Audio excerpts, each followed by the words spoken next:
Bonjour. Un nouveau texte. Bachar al-Assad. Sous Sarkozy, il reçut la Légion d'honneur.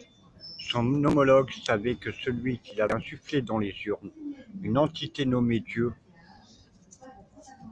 son vrai nom le diable, en avait fait l'apôtre de ses horreurs. Arrive Hollande, celui qui arma l'Iran. Comme l'ONU, il le fustige pour finir par s'asseoir à sa table avec Macron devenu président. Bachar al-Assad aime son Dieu, cette boule de feu qui, de la montagne de Sion, brûle l'homme et l'humanité. L'élu du peuple ne faisait que prier. Il rappelle les Templiers.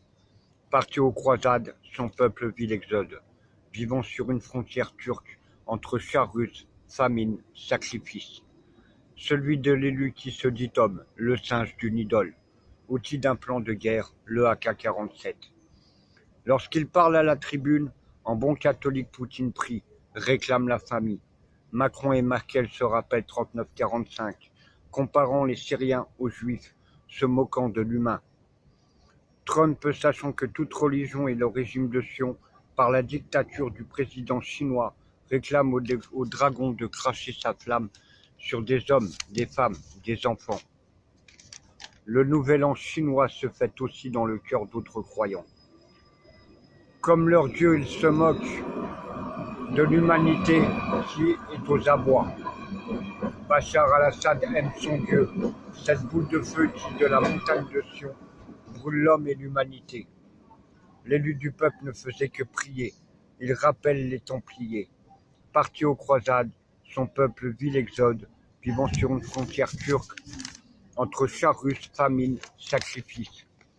Celui de l'élu qui se dit homme, le singe d'une idole, outil d'un plan de guerre, le AK-47.